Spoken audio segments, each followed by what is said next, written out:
देहरादून में बनने वाले सैन्य धाम में अमर जवान ज्योति की आज होगी स्थापना। प्रदेश भर की नदियों में लाया गया ज्वल। सीडीएस समेत कई लोग कार्यक्रम में रहेंगे मौजूद।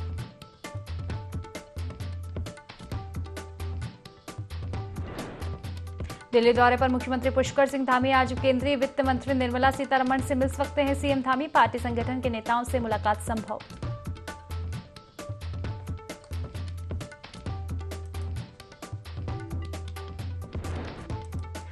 कुमाऊं में आज भारी बारिश की चेतावनी मौसम विभाग ने जारी किया येलो अलर्ट। संवेदनशील इलाकों में भूस्खलन और चट्टान गिरने का भी खतरा।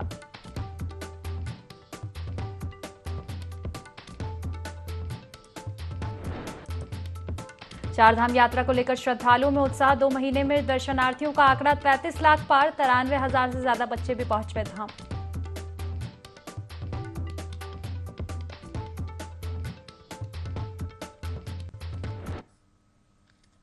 नमस्कार, IND 24 देख रहे हैं आप और मैं हूं आपके साथ खुशी व्यास। पहले रुक करेंगे आज की खास खबरों की ओर, जहां आगामी 4 जुलाई से आपको बता दें कि कांवड़ यात्रा शुरू होने वाली है और इसको लेकर लगातार तैयारियां की जा रही है। स्वास्थ्य और चिकित्सा विभाग ने कमर कस ली है। आपको बता दें कि कांवड़ यात्रा के चलते उत्तर प्रदेश उत्तराखंड सीमा पर स्थित नारसन सामुदायिक स्वास्थ्य केंद्र ने भी सभी तैयारियां पूरी कर ली है। चिकित्सा अधिकारी डॉक्टर विवेक गर्ग ने बताया कि कांवड़ यात्रा को लेकर स्वास्थ्य और चिकित्सा विभाग के उच्च अधिकारियों से बैठक हो चुकी है। वहीं अस्पताल में पर्याप्त मात्रा में दवाइयां सहित चिकित्सा भी मौजूद है। कांवड़ यात्रा के दौरान किसी भी कांवड़िए और आम जनमानस को किसी भी तरह की कोई परेशानी नहीं होगी।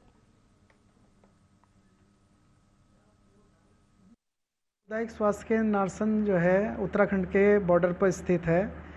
इसमें काफ़ी मात्रा में कांवड़ियों आते हैं और कांवड़ के संबंध में हमारी मुख्य चिकित्सा अधिकारी कार्यालय में मीटिंग भी हो चुकी है। उसमें मुख्य चिकित्सा अधिकारी के निर्देश के अनुसार हमें सभी प्रकार की दवाइयाँ हमने उपलब्ध कर ली हैं और सभी प्रचुर मात्रा में इंजेक्शन, दवाइयाँ और जो भी बैंडेज और पट्टियों का सामान है वो सब हमारे पास प्रचुर मात्रा में उपलब्ध है और कांवड़ियों के लिए सभी सुविधाओं का हमने इंतजाम कर लिया है। अगर किसी को भर्ती करने की भी ज़रूरत पड़ती है तो उसकी भी यहाँ सारी सुविधाएं। चमोली के कुंवारी गांव में ग्रामीणों के बीच जहां शंभू नदी में फिर एक बार झील बनने लगी है, इससे गढ़पाल क्षेत्र में भारी नुकसान हो सकता है। 1 साल पहले भी ऐसा होने पर प्रशासन ने आनन फानन में एक टीम भेजी थी और नदी का मुहाना खोलकर पानी की निकासी करवाई गई। इस बार झील का आकार लगातार बढ़ता जा रहा है, जिससे ग्रामीण जो है जिससे घबराए हुए हैं।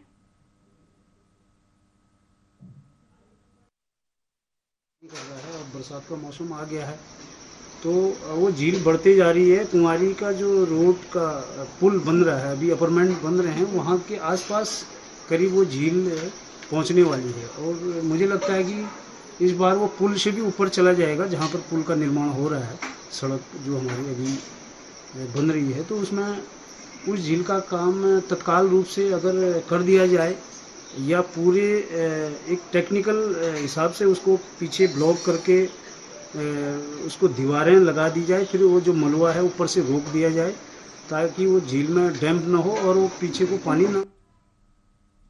उत्तराखंड में हुए अंकिता हत्याकांड मामले में जहां अंकिता की मां ने आत्मदाह की चेतावनी दी है, वहीं इस मामले पर बीजेपी प्रदेश अध्यक्ष महेंद्र भट्ट ने कहा कि मामला न्यायालय में विचाराधीन है और सभी को न्यायालय पर भरोसा करना चाहिए। सरकार इस मामले को लेकर बहुत गंभीर है और हम अपेक्षा करते हैं कि अंकिता को हर हाल में न्याय मिले। हमें न्यायालय पर पूरा भरोसा है, दोषियों को दंड दिया जाएगा। न्यायालय के मामलों पर विश्वास करने की आवश्यकता है। जो भारत के लोकतंत्र विश्वास करते हैं, न्यायालय उस दिशा में काम कर रहा है। उनकी बातें जिस रूप में भी आ रही हैं, सरकार उनको संज्ञान ले रही है। अंकिता को न्याय मिले इसकी हम सब लोग अपेक्षा करते हैं और महान न्यायालय पर हमारा विश्वास है कि दोषियों को दंड मिलेगा। सरकार जनता के द्वार कार्यक्रम के तहत रायनगर चौड़ी गांव में चौपाल आयोजित कर रही है। इस दौरान खाद्य नागरिक आपूर्ति सचिव ब्रजेश कुमार संत ने ग्रामीणों की समस्याएं सुनी। ग्रामीणों ने लंपी वायरस से दुधारू गायों की हुई मौतों पर मुआवजा, सरकारी आवास, वृद्धा पेंशन का लाभ न मिलने सहित 30 समस्याएं उठाई। सचिव ने ग्रामीणों को समस्या का निराकरण करने का भरोसा दिलाया। इस दौरान डीएम नरेंद्र सिंह भंडारी ने गाँव की सड़क को जिला योजना से ठीक करवाने, गाँव में बहुउद्देशीय भवन के लिए 25 लाख रुपए, लाइब्रेरी के लिए 10 लाख रुपए स्वीकृति करने की बात कही। वहीं चौपाल के बाद सचिव ने सभी अधिकारियों को चौपाल में उठी समस्याओं के शीघ्र समाधान के निर्देश दिए। गैप फिलिंग का कार्यक्रम है बेसिकली। और जमीन पे ग्राउंड पे क्या हो रहा है उस चीज़ को देखने के लिए माननीय मुख्यमंत्री जी और माननीय मुख्य सचिव, शासन और सरकार दोनों द्वारा प्रतिनिधि के रूप में सभी सचिवों को जो यहाँ आएंगे, यहाँ के लोगों की समस्याएं सुनेंगे और समस्या सुनने के बाद उनका जहाँ तक निदान संभव होगा अपने स्तर से करेंगे, और अगर नहीं संभव होगा तो उसको शासन स्तर तक पहुँचाएगा। एक लंपी वायरस फैला हुआ है, उसके विषय में भी बताया गया मुझे। इसके अलावा हनी भी प्रोडक्शन हो सकता है, इंटीग्रेटेड फार्मिंग हो सकती थी। खाद्य एवं नागरिक आपूर्ति सचिव ब्रजेश कुमार संत लोहाघाट पहुंचे, जहां उन्होंने खाद्यान्न गोदाम का निरीक्षण किया। बता दें कि खाद्य सचिव राशन की गुणवत्ता को जांचा, परखा और संतोष जताया। वहीं सचिव ने खाद्यान्न गोदाम को जाने वाली सड़क की बदहाली पर नाराजगी जताते हुए सड़क को जल्द ठीक करने के निर्देश एसडीएम को दिए। इसके अलावा मानसून को देखते हुए राशन भंडारण के निर्देश भी दिए। उन्होंने चंपावत जिले में जिला पूर्व अधिकारी की तैनाती करने का भी आश्वासन दिया। इस दौरान अपर आयुक्त, एसडीएम, एफजीआई आदि मौजूद रहे। कोई किसी तरह की शिकायत नहीं है। मैंने गेहूं और चावल दोनों की क्वालिटी देख ली, दाल भी देख लिया है और ठीक है, कहीं कोई दिक्कत नहीं। अब इसी जो व्यवस्था चल रही है उसको सुचारू रखें, कहीं से कोई शिकायत नहीं आनी चाहिए। सप्लाई में कहीं कोई दिक्कत नहीं होनी चाहिए, क्वालिटी में कहीं कोई शिकायत नहीं। अब तो हम लोग पहले से अपनी खरीद करके रखते हैं उस हिसाब से, वो इमरजेंसी के लिए भी। और हफ्ते भर से पर्वतीय और मैदानी क्षेत्रों में रह रहकर मूसलाधार बारिश हो रही है, जिससे लोगों को भीषण गर्मी से निजात तो मिली, लेकिन इसका सितम जमीन पर बर्बादी का इशारा कर रहा है। तालाबों में गंदगी के साथ साथ उससे होने वाले जलभराव के कारण लोगों के आशियाने भी अब खतरे में पड़ चुके हैं। मामला आजाद नगर का है, जहां लगातार बरसात से तालाब का पानी दर्जन भर घरों में गहरी दरारें पैदा कर चुका है, जिस कारण घरों में रह रहे लोगों में दहशत बनी हुई है। लोगों ने नगर पालिका परिषद से गुहार लगाते हुए जल्द निस्तारण की मांग भी की है। तो इससे तो दरार आ रही है, हमारे मकान में बहुत परेशानी है। मान लिया रात को सांप सलीना कुछ भी आ सकता है, और मच्छर मक्खी बहुत ज्यादा है, बहुत बदबू आ रही है पीछे से, जो है ना बहुत दिक्कत है, बहुत परेशानी है। जब से ये मतलब 4-5 दिन से बरसात हो रही है ना, बहुत ज्यादा इसमें दरार आ गई और सिलाबन आ गई, बहुत परेशानी है, दिक्कत है, खतरा है। मकान भी जो है ना नीचे को धंसने का डर है। मैं चाहूंगा सर इसके लिए कुछ इंतजाम किया जाए। नगर पालिका को नोटिस दिया गया है, मगर उन्होंने कुछ ध्यान नहीं दिया इस बात पे। तो मेरा तो कहना तो ये है कि सभी मकानों में दरार आ रही है जो इसके नीचे लगे हुए हैं, तो इसमें कुछ कार्रवाई की जाए। 4-5 दिन से लगातार बारिश हो रही है, उसकी वजह से मकानों में दरार आ गई है, दुकानों को खतरा है, मकान में सभी में दरारें आ रही हैं। मकानों को तो बहुत ज्यादा नुकसान होने जा रहा है, पूरी बिल्डिंग कभी भी गिर सकती है। और इसमें जल भराव में ये हो रहा है कि मच्छर और मक्खियां बहुत पैदा हो रही हैं, इससे भी स्वास्थ्य को बहुत नुकसान होने जा रहा है किसी को भी। इसमें मैं तो सरकार से कहूंगा कि इस पर थोड़ा ध्यान दे। देखिए नगर पालिका इसमें बहुत बड़ा रोल है, उसको देखना चाहिए, वो इधर कुछ नहीं देख पा रही। चंपावत जनपद के पहाड़ी क्षेत्रों में बीते 2 दिनों से लगातार बारिश हो रही है, जिसके चलते जनपद के ज्यादातर पहाड़ी नाले उफान पर है। टनकपुर में पूर्णागिरी रोड पर बाटनागार पहाड़ी नाले से भारी मात्रा में मलबा आ गया, जिससे मार्ग अवरुद्ध हो गया और पूर्णागिरी धाम आने वाले श्रद्धालु मार्ग पर फंस गए। वहीं मार्ग खोलने का प्रयास जारी है, लेकिन लगातार हो रही बरसात के चलते मलबा भी लगातार गिर रहा है, जिसके चलते मार्ग खोलने में काफी दिक्कतों का सामना करना पड़ रहा है। हम लोग यहाँ 2 दिन से फंसे हुए थे बरसात में, और गवर्नमेंट जो यहाँ पे होना चाहिए उस तरह का यहाँ कार्य हो नहीं रहा है, बहुत धीमी गति से चल रहा है। तो सरकार से, आपके यहाँ उत्तराखंड सरकार से यही निवेदन है कि जो आप कार्य कर रहे हैं वो तो ठीक है, लेकिन उसके साथ साथ आप लोग को एक एनडीआरएफ की टीम, रेस्क्यू टीम लगानी चाहिए, क्योंकि जिस नाले से हम लोग गुजरे हैं कभी भी इसका बहाव इतना तेज हो सकता है कि जितने भी यात्रीगण, जितने भी हम लोग दर्शन के लिए गए हुए हैं, कभी भी इस नाले से बह के उस नदी में जा सकते हैं जो नीचे नदी बह रही है। तो यहाँ एनडीआरएफ की एक टीम होनी चाहिए, रेस्क्यू टीम यहाँ नहीं है, जो बहुत बड़ी घोर लापरवाही कर रही है सरकार। हमें सुबह 9 बजे से खड़े हैं यहाँ पे, 9 बजे से भैरव मंदिर से आगे टनकपुर जाने के लिए। अभी तक तो खुला नहीं है रास्ता, 2-3 घंटे 4 घंटे का समय बताया था, लेकिन काफी टाइम हो गया है। सुबह से और दिक्कतें हो रही है कि ना यहाँ ड्राइवरों के लिए पीने के लिए पानी है, और ना खाने पीने की कोई सुविधा है, और ना मतलब गाड़ियों के लिए देखो कितनी दिक्कत परेशानी हो रही है यहाँ पे, और मतलब काफी दिक्कत परेशानियां का सामना करना पड़ रहा है। गाड़ी तो हमारी लोक निर्माण विभाग की जो जेसीबी रनिंग में जो कंटिन्यू उसी के सराउंडिंग रहती है, और हमारे द्वारा जो है एक वहाँ जो जेई है तनुजा थे, उसको वहाँ डिप्यूट कर रहे थे, वहीं उसकी मॉनिटरिंग कर रही है, और जहाँ तक यात्रियों का आना जाना है तो रात्रि को मेरे द्वारा कल साईं जो है एक आदेश निर्गत किए गए कि रात्रि को 8 बजे से मॉर्निंग 6 बजे तक कोई भी मतलब पूर्ण रूप से जो बंद रहेगा, रात्रि को कोई भी जो है वाहन वहाँ नहीं चलेगा। और उसके लिए मेरे द्वारा पुलिस क्षेत्र अधिकारी और परिवहन निरीक्षक कोतवाली को भी निर्देश दिया गया कि इसके आदेशों का जो है अनुपालन करवाना।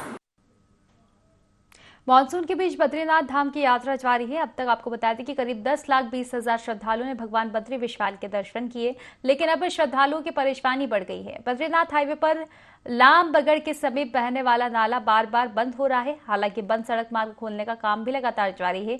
वहीं बारिश के बाद एक बार फिर से खजड़ू नाला उफान पर है। इसी बीच पुलिस प्रशासन ने तीर्थयात्रियों से धैर्य बनाए रखने की अपील की है।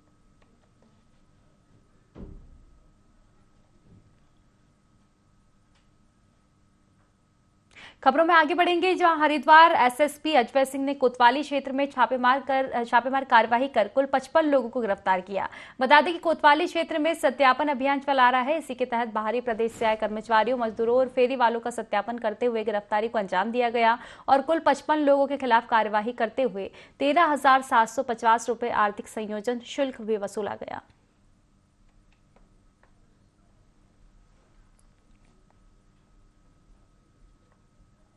जोशीमठ क्षेत्र में निर्माणदायी तपोवन विष्णु गार हाइड्रो पावर प्रोजेक्ट की कार्यदायी संस्था और देश की नवरत्न कंपनी एनटीपीसी के बैराज स्थल तपोवन साइट पर आपदा प्रबंधन प्लान पर मॉक ड्रिल आयोजित की गई। इस मौके पर ड्रिल में धौली गंगा नदी के अपस्ट्रीम्स में बाढ़ की स्थिति पर बचाव एवं निकासी कार्यों का अभ्यास किया गया। इस वृहद मॉक ड्रिल में एनटीपीसी प्रबंध, केंद्रीय औद्योगिक सुरक्षा बल, भारतीय सेना, ITBP, NDRF, SDRF, state fire एवं राज्य पुलिस ने प्रतिभाग किया।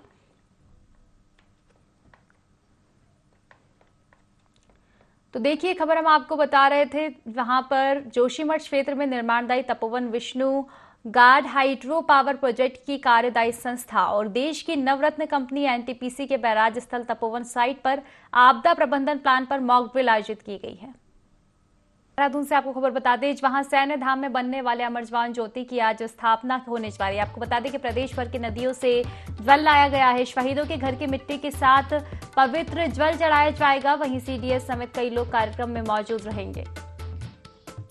देखिए, देहरादून से हम आपको पूरी खबर बता रहे हैं। सैन्य धाम में बनने वाले अमर जवान ज्योति की आज स्थापना की जाएगी। प्रदेश भर की नदियों का इसको लेकर जल लाया गया है। शहीदों के घर की मिट्टी के साथ पवित्र जल भी चढ़ाया जाएगा। सीडीएस समेत कई लोग कार्यक्रम में मौजूद रहेंगे।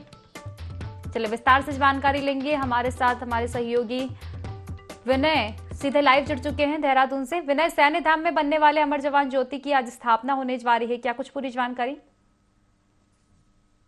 जी बिल्कुल, देखिए आपको बता दें, आज देहरादून में सैन्य धाम में जो अमर जवान ज्योति है उसकी स्थापना यहाँ पर की जा रही है। साथ ही साथ इसमें जो सीडीएस हैं वो भी आज यहाँ पर पहुँच रहे हैं और इसमें प्रदेश की 16 नदियों से जो है जल लाया जा रहा है। साथ ही साथ 1734 जो यहाँ पर जो शहीद हुए हैं उनके घरों की जो मिट्टी है वो भी यहाँ पर ला करके इस दौरान जो है यहाँ पर चढ़ाई जाएगी, जो आधारशिला वहाँ पर है।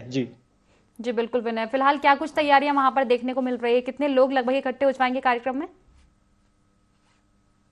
जी बिल्कुल, देखिए क्योंकि ये जो प्रोग्राम है ये बहुत बड़ा जो है इस समय का यहाँ पर प्रोग्राम चल रहा है और इसमें बड़ी संख्या में जो लोग हैं यहाँ पर मौजूद हैं। साथ ही साथ यहाँ पर प्रदेश के मुख्यमंत्री पुष्कर सिंह धामी जो है वो भी मुख्य अतिथि के तौर पर जो है यहाँ पर पहुँचने का जो है उनका भी यहाँ पर कार्यक्रम रखा गया है। अब जो यहाँ पर स्थापना का जो कार्यक्रम है उसको जो है जल्दी यहाँ पर शुरू कर दिया जाएगा। जी बिल्कुल विनय, देखा जाए तो काफी भव्य कार्यक्रम रहेगा। फिलहाल शुक्रिया आपका तमाम जानकारी साझा करने के लिए।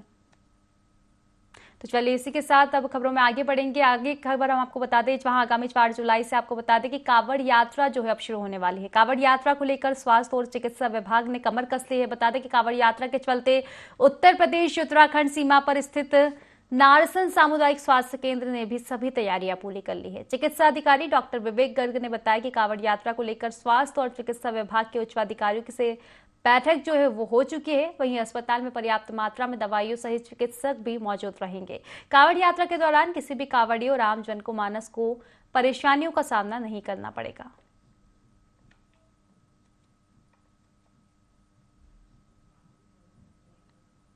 तो देखिए, कांवड़ यात्रा 4 जुलाई यानी कि कल से शुरू होने वाली है। इसको लेकर तमाम तैयारियां की जा रही है। और अगर बात की जाए तो स्वास्थ्य विभाग ने अपनी पूरी तैयारियां कर ली है ताकि किसी भी तरह की समस्याएं कांवड़ यात्रियों को ना हो।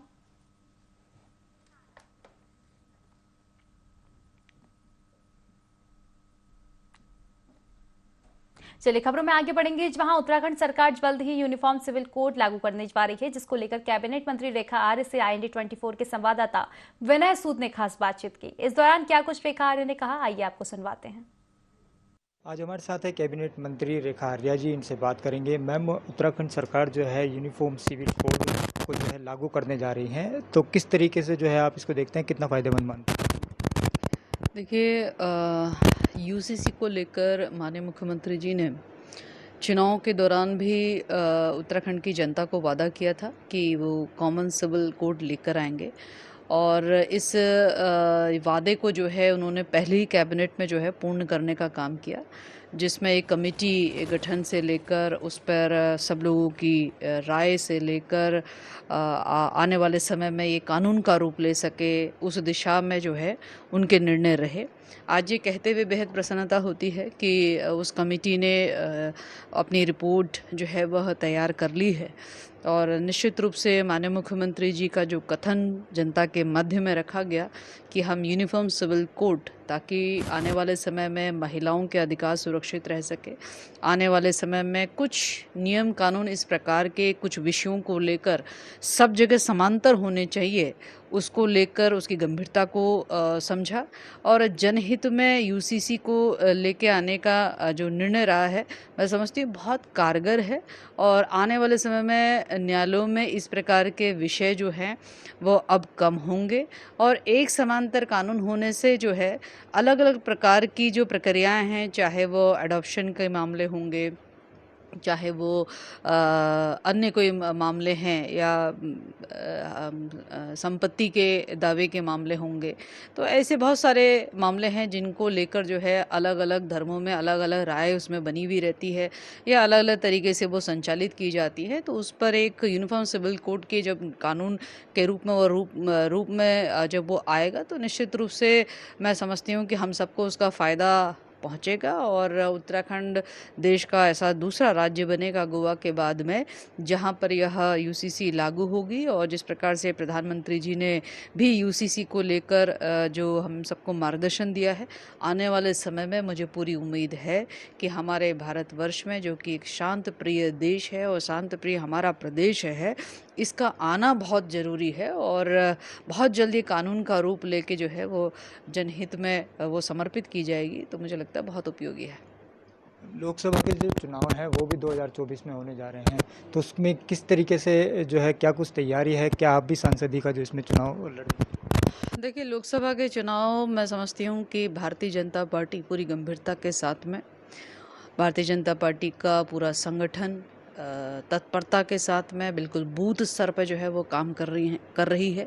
और अभी हाल ही में आपने देखा होगा कि किस प्रकार से महाजन संपर्क अभियान के माध्यम से, और स्वयं प्रधानमंत्री जी ने मेरा बूथ सबसे मजबूत कार्यक्रम के माध्यम से लगभग 10 लाख से अधिक बूथों पर उन्होंने अपना संवाद कायम किया। और मुझे लगता है कि ये साफ साफ संदेश है कि लोकसभा को लेकर हमारी तैयारियां प्रारंभ हो चुकी हैं, और लोगों तक यह मैसेज कि किस प्रकार से 9 साल बेमिसाल रहे हैं, और किस प्रकार से राज्य सरकार के भी कार्यकाल जो है वो बेमिसाल रहा है, वो जन जन तक पहुंचाते हुए आगे के आशीर्वाद या समर्थन के लिए जो है हम लोगों ने पहल कर दी है। मुझे पूरी उम्मीद है कि आने वाले लोकसभा में माननीय प्रधानमंत्री जी पुनः प्रधानमंत्री जी के रूप में मोदी जी आएंगे, और निश्चित रूप से जो हम सबका सपना है कि जब हमारा देश जो है अपना 100वां वर्ष मना रहा होगा, उत्तराखंड अपना 25वां वर्ष सेलिब्रेट कर रहा होगा, तो विश्व गुरु की ओर या सर्वांगीण विकास की ओर जो है बढ़ता हुआ दिखेगा।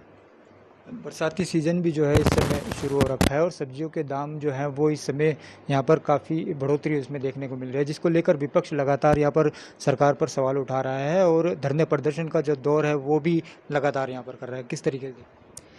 देखिए, मैं मानती हूँ कि महंगाई जैसा सब्जेक्ट कभी भी स्थायी नहीं रहता है, और मुझे लगता है कि ये हर समय उत्पादन के हिसाब से चीज़ों में रेट्स में परिवर्तन आता रहता है। और सरकार की ये कोशिश होती है कि जो सबसे गरीब तबका है उसको राहत मिलती रहे। तो आज की तारीख में जो सबसे गरीब तबका है, जो हमारे कार्ड धारकों के रूप में है या अंत्योदय परिवार के रूप में है या आपके PHH कार्ड धारक के रूप में है, तो हम लोग 1,80,000 परिवार और लगभग जो है 10 लाख परिवार ऐसे हैं जो इसके अंतर्गत आते हैं, जिनको हम मुफ्त में खाद्यान्न, गेहूँ, चावल और चीनी जो है अंत्योदय परिवार को हम लोग देने का काम कर रहे हैं और बहुत सब्सिडाइज्ड रेट पे चीनी देने का काम कर रहे हैं। तो एक तो बहुत बड़ी राहत तो वहाँ से उनको प्राप्त हो रही है। इसके अलावा इन परिवारों को 3 गैस सिलेंडर मुफ्त में हम रिफ़िल करा के दे रहे हैं। यह भी एक महंगाई में उनको बहुत राहत है। रही बात जो आज यदि सब्जी, तेल इत्यादि की यदि हम बात करते हैं, तो मुझे लगता है कि ये समय के साथ में रेट्स में परिवर्तन आते रहते हैं, ये स्थायी नहीं है। और मैं समझती हूँ कि जो गरीब तबका है उसको लेकर सरकार हर प्रकार का प्रयास करते हुए उनको मदद कर रही है। ये थे कैबिनेट मंत्री रेखा आर्या जी, जिन्होंने यहाँ पर साफ कर दिया है कि जनता के हित में उत्तराखंड सरकार पूरी तरह से यहाँ पर काम कर रही है और लोकसभा के जो 2024 में जो चुनाव होने हैं उसमें भी जो है एक अहम जो रोल है वो यहाँ पर सरकार का रहेगा और जो 5 सीटें हैं, 5 सीटों पर जो है यहाँ पर जीत यहाँ पर सरकार की BJP की होनी निश्चित है। देहरादून से कैमरा पर्सन रिंकू के साथ विनय सूद, IND 24 देहरादून। तो फिलहाल की खास खबरों में बस इतना ही। आप बने रहिए IND 24 के साथ। नमस्कार।